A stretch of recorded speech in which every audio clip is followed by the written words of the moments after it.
Hello my dear future doctors and my dear friends, good afternoon everyone. तो चलिए मैं आपके लिए लेके आ गया हूँ जो टॉप 14 कॉलेज हैं, हाई रैंकिंग वाले जो कॉलेज हैं केजीएमयू से जो स्टार्ट होते हैं यूपी में। ठीक है, तो उनका कट ऑफ जो टॉप 14 है उन कॉलेज का कट ऑफ है। बाकी मैंने राउंड 2 में जो न्यू 5 मेडिकल कॉलेज ऐड हुए थे उनका भी बता दिया था। बाकी राउंड 2 में के पहले जो राउंड 1 में आए थे 7 न्यू कॉलेज उनका भी आपको बता दिया जाएगा। ठीक है, अभी बात कर लेते हैं हम हाई रैंकिंग वाले सारे कॉलेजों की जो केजीएमयू से स्टार्ट होते हैं और कम से कम क्या कहते हैं एमएलबी झांसी या उसके बाद 1-2 कॉलेज और वहाँ तक प्रेफरेंस रहता है। ठीक है, तो चलिए बिना देर किए हुए हम बात करते हैं। तो UP NEET 2024 college wise cut off of second round. ठीक है, तो इसमें देखो कैटेगरी वाइज कट ऑफ है, ये सारे कॉलेज का है। ठीक है, कॉलेज वाइज और कैटेगरी वाइज, और गर्ल्स कोटा ओपन कोटा दोनों के लिए। ओपी का मतलब ओपन कोटा है और जीएल का मतलब जनरल कोटा है। ठीक है, जिनको पता नहीं है तो मैं एक बार बता दूं। और यूआर अनरिजर्व है यानी कि जनरल, बीसी यानी कि ओबीसी कैटेगरी, और ईडब्ल्यू यानी कि ईडब्ल्यूएस कैटेगरी, और एससी तो आप जानते हैं, एसटी भी जानते हैं। तो चलिए अब हम बिना देर किए स्टार्ट करते हैं केजीएमयू लखनऊ से।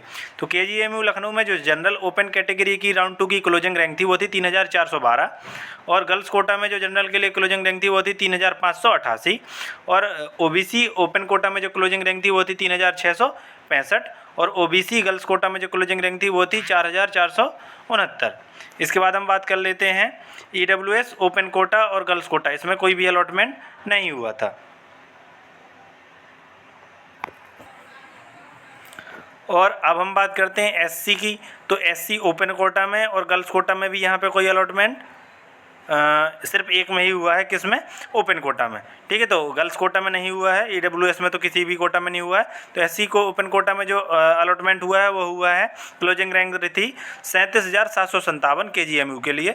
इसके बाद हम बात करते हैं एसटी ओपन कोटा और गर्ल्स कोटा की। तो सिर्फ गर्ल्स कोटा में अलॉटमेंट हुआ है, ओपन कोटा में नहीं हुआ है। तो गर्ल्स कोटा में जो क्लोजिंग रैंक थी वो थी 1,09,309। ठीक है, अब हम बात करें इसके एक्सपेक्टेड कट ऑफ की, क्या एक्सपेक्टेड रह सकता है। ठीक है, तो देखो जनरल में एक्सपेक्टेड क्या हो सकता है कि अगर रैंक एक्सटेंड करती है राउंड 3 में तो वही 50 से 100 करेगी ज़्यादा से ज़्यादा, या 100 से 200, बस इससे ज़्यादा रैंक एक्सटेंड करने के चांस मुझे तो नहीं लगते। और रही बात ओबीसी की, तो ओबीसी में भी यही मान के चलिए कि 150 से लेकर 250 तक अगर एक्सटेंड करती है तो कर सकती है। ठीक है, और एससी में, हाँ एससी में ज़्यादा कर सकती है, एससी में शायद 1-2 हज़ार रैंक एक्सटेंड भी कर सकती है। और रही बात एसटी की, तो उसमें 3-4 हज़ार रैंक एक्सटेंड कर सकती है। ठीक है, राउंड 3 के लिए। इसके बाद हम बात करते हैं आरएमएल लखनऊ की।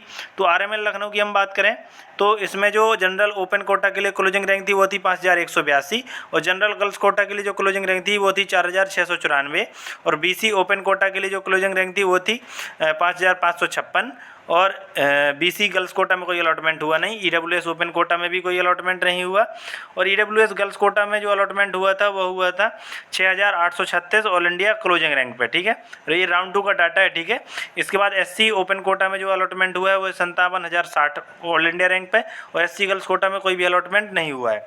इसके बाद हम बात करते हैं एसटी की। तो सिर्फ ओपन कोटा में अलॉटमेंट नहीं हुआ है, बाकी गर्ल्स कोटा में इसमें अलॉटमेंट हुआ है, और क्लोजिंग रैंक थी 1,69,575। इसके बाद हम बात कर लेते हैं जीएसबीएम कानपुर की। तो जीएसबीएम कानपुर में हम बात करें तो इसमें जो राउंड 2 की जो जनरल ओपन कोटा के लिए क्लोजिंग रैंक थी वो थी 6,697, और गर्ल्स कोटा में जो क्लोजिंग रैंक थी जनरल के लिए वो थी 6,630, और बीसी ओपन कोटा में जो क्लोजिंग रैंक थी वो थी 7,837, और बीसी गर्ल्स कोटा में जो क्लोजिंग रैंक थी वो थी 7,972, और ईडब्ल्यूएस ओपन कोटा में जो क्लोजिंग रैंक थी वो थी 7,792, और ईडब्ल्यूएस गर्ल्स कोटा में कोई भी अलॉटमेंट नहीं हुआ था, और एससी ओपन कोटा में जो क्लोजिंग रैंक थी वो थी 17,248। ठीक है, और एससी गर्ल्स कोटा में जो क्लोजिंग रैंक थी वो थी नहीं, क्योंकि अलॉटमेंट ही नहीं हुआ ना। और एसटी ओपन कोटा में भी कोई अलॉटमेंट नहीं हुआ, और एसटी गर्ल्स कोटा में जो क्लोजिंग रैंक थी वो थी 2,11,171। अब बात करें हम इसमें एक्सपेक्टेड कट ऑफ की, तो भाई जनरल में तो यही कहूँगा 50 से 100 रैंक एक्सटेंड कर सकते हो, और ओबीसी में कर सकते हो 100 से 200 रैंक एक्सटेंड, या 100 से 150, और बाकी एससी में कर सकते हो 1,000 के समथिंग एक्सटेंड कर सकते हो, या 500 से 1,000 मान लो, और एसटी में कर सकते हो 1 से 2,000, क्योंकि हाई रैंकिंग का कॉलेज है तो इनमें रैंक एक्सटेंड के कम चांसेज हैं। ठीक है, या हो भी सकता है ऐसा भी कि रैंक एक्सटेंड ही ना हो। ठीक है, ऐसा भी हो सकता है। ठीक है। इसके बाद हम बात करते हैं MLN प्रयागराज की। तो MLN प्रयागराज में हम बात करें तो इसमें जो जनरल की ओपन कोटा की क्लोजिंग रैंक थी वो थी 9330 और जनरल गर्ल्स कोटा में जो क्लोजिंग रैंक थी वो थी 9257 और OBC ओपन कोटा में जो क्लोजिंग रैंक थी वो थी 9778 और OBC गर्ल्स कोटा में जो क्लोजिंग रैंक थी वो थी 9647, ठीक है। और EWS ओपन कोटा में जो क्लोजिंग रैंक थी वो थी 9632 और EWS गर्ल्स कोटा में कोई भी अलॉटमेंट नहीं हुआ था। और SC ओपन कोटा में जो क्लोजिंग रैंक थी वो थी 79,929 और SC गर्ल्स कोटा में जो क्लोजिंग रैंक थी वो थी 84,555 और ST कैटेगरी में कोई अलॉटमेंट नहीं हुआ था दोनों कोटा में। इसके बाद हम बात कर लेते हैं जिम्स नोएडा की। तो देखो ये न्यू कॉलेज है, मैंने इसको प्रेफरेंस में देखो कितने नंबर पे, 6वें नंबर पर रख दिया है, नहीं 5वें नंबर पर रख दिया है, लेकिन वैसे आप इसे नीचे भी रख सकते हैं क्योंकि ये न्यू कॉलेज है भाई, ठीक है। तो इसमें जनरल ओपन कोटा के लिए जो क्लोजिंग रैंक थी वो थी 8,529 और जनरल गर्ल्स कोटा के लिए जो क्लोजिंग रैंक थी वो थी 8,104 और OBC ओपन कोटा के लिए जो क्लोजिंग रैंक थी वो थी 11,943 और OBC गर्ल्स कोटा के लिए जो क्लोजिंग रैंक थी वो थी 12,113 और EWS ओपन कोटा के लिए जो क्लोजिंग रैंक थी वो थी 12,644 और EWS गर्ल्स कोटा में कोई अलॉटमेंट नहीं हुआ था और SC ओपन कोटा के लिए जो क्लोजिंग रैंक थी वो थी 90,585 और SC गर्ल्स कोटा में जो क्लोजिंग रैंक थी वो थी 71,210 और ST कैटेगरी में कोई भी अलॉटमेंट नहीं हुआ था। अब हम इसके एक्सपेक्टेड कट ऑफ की बात करें तो इसमें कम से कम रैंक में एक्सटेंशन देखने को मिलेगा आपको। जनरल में वही 50 से 100 और OBC में 100 से 150 और EWS में हो सकता है 100 से 200 और SC ओपन में हो सकता है 50 से, मतलब SC दोनों में हो सकता है 500 से 1000, ठीक है। इसके बाद हम बात करते हैं LLRM मेरठ की। तो इसमें जनरल ओपन कोटा में जो क्लोजिंग रैंक थी वो थी 9017 और जनरल गर्ल्स कोटा में जो क्लोजिंग रैंक थी वो थी 7124 और OBC ओपन कोटा में जो क्लोजिंग रैंक थी वो थी 11,416। OBC गर्ल्स कोटा में कोई अलॉटमेंट हुआ नहीं था और EWS ओपन कोटा में जो क्लोजिंग रैंक थी वो थी 11,637 और EWS गर्ल्स कोटा में कोई भी अलॉटमेंट नहीं हुआ था। इसके बाद हम बात करते हैं SC ओपन कोटा की। तो क्लोजिंग रैंक थी 70,715 और SC गर्ल्स कोटा में कोई अलॉटमेंट नहीं हुआ था और ST कैटेगरी में दोनों कोटा में कोई अलॉटमेंट नहीं हुआ था, ठीक है। और एक्सपेक्टेड रैंक इसकी वही है जितना मैंने बताया कि इतना एक्सटेंड कर सकते हो क्योंकि हाई रैंकिंग के कॉलेज है इस वजह से। इसके बाद हम बात करते हैं BRD गोरखपुर। तो BRD गोरखपुर में जनरल ओपन कोटा की जो क्लोजिंग रैंक थी वो थी 10,064 और जनरल गर्ल्स कोटा की जो क्लोजिंग रैंक थी वो थी 9,821 और OBC ओपन कोटा की जो क्लोजिंग रैंक थी वो थी 10,932 और OBC गर्ल्स कोटा में कोई अलॉटमेंट नहीं हुआ था और EWS ओपन कोटा की जो क्लोजिंग रैंक थी वो थी 11,040 और EWS गर्ल्स कोटा में कोई अलॉटमेंट नहीं हुआ था और SC ओपन कोटा की जो क्लोजिंग रैंक थी वो थी 82,725 और SC गर्ल्स कोटा में कोई अलॉटमेंट नहीं हुआ था और ना ही ST कैटेगरी में कोई अलॉटमेंट हुआ था। तो इनमें भी आप वैसे ही रैंक एक्सटेंड कर सकते हैं कि 50 से 100 और फिर OBC में 100 से 150, EWS में 150 से 200 या 100 से 200 और SC में 500 से 1000, ठीक है। इसके बाद हम बात करते हैं SNMC आगरा की। तो इसमें जनरल ओपन कोटा के लिए जो क्लोजिंग रैंक थी वो थी 10,030 और जनरल गर्ल्स कोटा के लिए जो क्लोजिंग रैंक थी वो थी 9,317 और OBC ओपन कोटा की जो क्लोजिंग रैंक थी वो थी 11,834 और OBC गर्ल्स कोटा के लिए जो क्लोजिंग रैंक थी वो थी 11,810 और EWS ओपन कोटा के लिए जो क्लोजिंग रैंक थी वो थी 12,294 और EWS गर्ल्स कोटा के लिए जो क्लोजिंग रैंक थी वो थी 12,901 और SC ओपन कोटा के लिए जो क्लोजिंग रैंक थी वो थी 86,255 और SC गर्ल्स कोटा में कोई अलॉटमेंट नहीं हुआ था और ना ही ST कैटेगरी में दोनों कोटा में कोई अलॉटमेंट हुआ था। इसके बाद हम बात करें MLB झांसी की।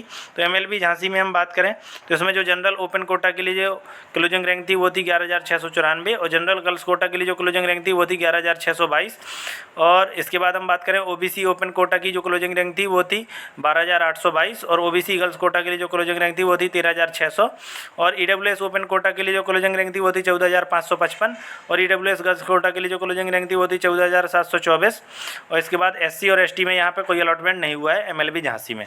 अब इसमें भी एक्सटेंड वही हो सकता है कि जनरल में 50 से 100 और OBC में 100 से 150 और EWS में 150 से 200, ठीक है। इसके बाद हम बात करते हैं UP UMS SFI, ठीक है। तो इसमें जनरल ओपन कोटा में जो क्लोजिंग रैंक थी वो थी 12,538 और जनरल गर्ल्स कोटा में जो क्लोजिंग रैंक थी वो थी 11,719 और OBC ओपन कोटा में जो क्लोजिंग रैंक थी वो थी 13,630 और OBC गर्ल्स कोटा में जो क्लोजिंग रैंक थी वो थी 13,610 और EWS ओपन कोटा में जो क्लोजिंग रैंक थी वो थी 14,268 और EWS गर्ल्स कोटा में जो क्लोजिंग रैंक थी वो थी 14,941 और SC ओपन कोटा में जो क्लोजिंग रैंक थी वो थी 92,544 और गर्ल्स कोटा में EWS SC में कोई भी अलॉटमेंट हुआ नहीं था और ST ओपन कोटा में भी कोई अलॉटमेंट नहीं हुआ था और ST गर्ल्स कोटा में जो अलॉटमेंट हुआ था वो हुआ था 3,20,335 ऑल इंडिया रैंक पे। ठीक है। इसके बाद 2-4 कॉलेज और बचते हैं जो टॉप 14 में 4 कॉलेज बचते हैं, टॉप 10 मैंने बता दिए, 4 कॉलेज और बचते हैं। तो जीएमसी सहारनपुर, कन्नौज, अम्बेडकर नगर और एसएमसी अयोध्या, ठीक है। तो जीएमसी सहारनपुर में जनरल ओपन कोटा का जो क्लोजिंग रैंक था वो था 13,222 और जनरल गर्ल्स कोटा का जो क्लोजिंग रैंक था वो था 12,707 और ओबीसी ओपन कोटा का जो क्लोजिंग रैंक था वो था 15,795 और ओबीसी गर्ल्स कोटा का जो क्लोजिंग रैंक था वो था 13,697 और ईडब्ल्यूएस में कोई अलॉटमेंट नहीं हुआ था और एससी ओपन कोटा में जो क्लोजिंग रैंक था वो था 1,08,632, ठीक है। अब हम बात करें इसकी एक्सपेक्टेड कट ऑफ की, तो इसमें जनरल में 100 से 200 रैंक का एक्सटेंशन हो सकता है और ओबीसी में जनरल में 100 से 150 का एक्सटेंशन हो सकता है, ओबीसी में 150 से 200, ठीक है, और एससी में 1000 तक हो सकता है आराम से एक्सटेंशन, ठीक है। इसके बाद हम बात करें जीएमसी कन्नौज की, तो इसमें भी एक्सटेंशन सेम रहेगा सहारनपुर के जैसा और इसमें जनरल ओपन कोटा के लिए जो क्लोजिंग रैंक थी वो थी 14,589 और जनरल गर्ल्स कोटा के लिए जो क्लोजिंग रैंक थी वो थी 13,347 और ओबीसी ओपन कोटा के लिए जो क्लोजिंग रैंक थी वो थी 15,684 और ओबीसी गर्ल्स कोटा में कोई अलॉटमेंट हुआ नहीं था और ना ही ईडब्ल्यूएस कैटेगरी में कोई अलॉटमेंट हुआ था। एससी ओपन कोटा में भी कोई अलॉटमेंट नहीं हुआ था। एससी गर्ल्स कोटा में जो अलॉटमेंट हुआ था वो था 1,04,942 ऑल इंडिया रैंक पे, ठीक है। इसके बाद जीएमसी अम्बेडकर नगर की बात करें तो इसमें जनरल ओपन कोटा की जो क्लोजिंग रैंक थी वो थी 15,590 और जनरल गर्ल्स कोटा के लिए जो क्लोजिंग रैंक थी वो थी 16,394 और ओबीसी ओपन कोटा के लिए जो क्लोजिंग रैंक थी वो थी 16,791 और ओबीसी गर्ल्स कोटा के लिए जो क्लोजिंग रैंक थी वो थी 16,374 और ईडब्ल्यूएस कैटेगरी में कोई अलॉटमेंट नहीं हुआ था। और इसके बाद हम बात करते हैं एससी ओपन कोटा की, तो उसके लिए क्लोजिंग रैंक थी 1,06,726, तो इसमें भी सेम एक्सटेंशन होगा जैसा कि सहारनपुर और कन्नौज में, यही एक्सपेक्टेड है हमारा, ठीक है। इसके बाद हम बात करते हैं एसएमसी अयोध्या की, तो इसमें जो राउंड 2 में जनरल ओपन कोटा के लिए क्लोजिंग रैंक थी वो थी 13,936 और इसके बाद हम बात करें जनरल गर्ल्स कोटा की क्लोजिंग रैंक थी 877 और ओबीसी ओपन कोटा में जो क्लोजिंग रैंक थी वो थी 15,641 और ओबीसी गर्ल्स कोटा में जो क्लोजिंग रैंक थी वो थी 16,053 और ईडब्ल्यूएस ओपन कोटा में कोई अलॉटमेंट नहीं हुआ था और ईडब्ल्यूएस गर्ल्स कोटा में जो क्लोजिंग रैंक थी वो थी 16,495 और एससी ओपन कोटा में भी कोई अलॉटमेंट नहीं हुआ था। एससी गर्ल्स कोटा में जो क्लोजिंग रैंक थी वो थी 1,22,368।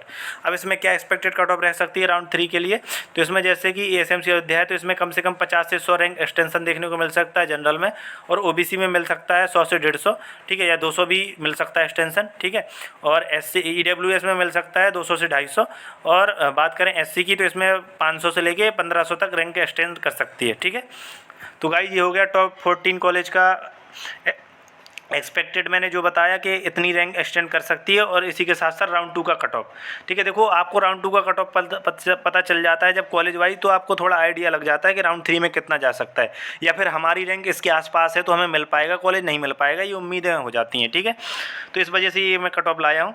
बाकी आपको वीडियो अच्छा लगा हो, वीडियो से आपकी हेल्प हुई हो तो वीडियो को लाइक शेयर की जरूर कीजिएगा और जो लोग इस चैनल पर पहली बार हो, न्यू मेंबर हो, तो उनसे कहूँगा चैनल को जरूर सब्सक्राइब कर लें। हमारे चैनल पे ऐसी नीट से रिलेटेड अपडेट या जो भी इन्फॉर्मेशन है या जो भी नोटिस आते हैं वो टाइम टू टाइम दिए जाते हैं। तो और ऐसा है कि मैं जैसे ही कोई अपडेट या इन्फॉर्मेशन आती है मैं जल्दी से जल्दी शेयर कर देता हूँ, ठीक है। इसके साथ साथ आपके लिए गुड न्यूज़ भी है कि यूपी वालों के लिए गुड न्यूज़ ये है कि सोनभद्र जो मेडिकल कॉलेज था वो ओपन हो चुका है, राउंड 3 में पार्टिसिपेट करेगा, तो आपको टोटल 85 सीट्स का बेनिफिट मिल जाएगा राउंड 3 में, ठीक है। इससे कट ऑफ डाउन जाएगी, कन्फर्म है, ये फिक्स है, ठीक है। तो थैंक यू फ्यूचर डॉक्टर, सब मिलते हैं अपने नेक्स्ट वीडियो में। इसकी टेलीग्राम पे PDF शेयर कर दूंगा। Thank you.